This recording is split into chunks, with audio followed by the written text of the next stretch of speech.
And whenever the Spirit moves. You're expected to start perfect and then get more perfect as time goes on. I feel all of us in this room have at one point felt that type of pressure. Mm-hmm. If it's not meeting someone new or a job interview or, for a lot of us, this speech itself. I feel I've gone through a lot of that in my life. I'm Jose Nuno. I'm a civil engineering major.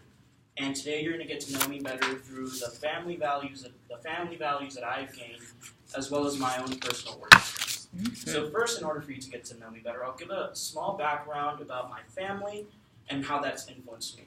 So my parents are from Mexico, and they had very little education. They went to grade school and started working very young. At the age of 13, they were working, and since then they've been working their whole lives. My mom's a housekeeper, and my dad's an upholsterer. He makes furniture.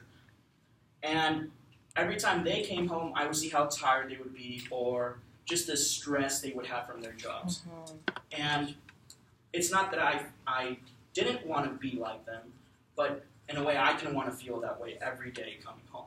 So it is their hard work that influenced me to want to do something better with my life. And obviously I respect everything they've done, and I appreciate everything they do for me, because all they're trying to do is give me the best possible life and opportunity to get a better education. So I started going to work with my dad just to help him out a little bit when I was 5 years old. So I would either just kind of sweep around, or sometimes I would help him take apart the furniture. And I like that feeling of independence. Mm-hmm. I like that feeling of getting my own money and not having strings attached. And because of that, I feel that the value I gained of hard work and responsibility from such a young age pushed me into wanting to get my own job, aside from that. So when I was 13 years old, I decided to become a baseball umpire for the local Little League that I played at originally.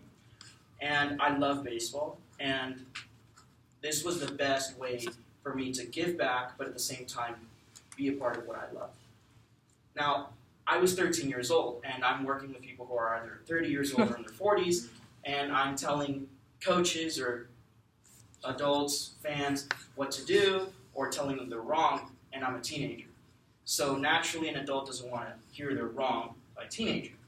So I was constantly put down in the way that you're too young, you don't know what you're doing, so you should do something else. But I took it as a motivation. No one's going to tell me what to do if I know I'm doing it right.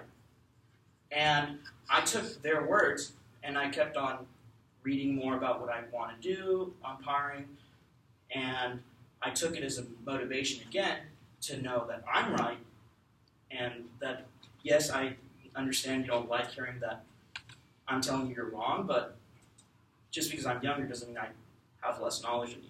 You might have more experience, but I still have the same knowledge. And it is this type of job that gave me this ability to manage different types of personalities, communicate with people in a certain way, and gave me that mental toughness I need to go with in life. Because in the end, in the working world, you need to be able to communicate with people that don't necessarily think they know that you don't know what you're doing. So finally, I could say that the values that my family gave me of hard work transitioned into me wanting to do my own work and how I gained experience from my working life. So although I thought I had to start perfect, I just realized that my idea of perfect is just giving all that you can give out. If I'm working hard enough, that's good enough for me.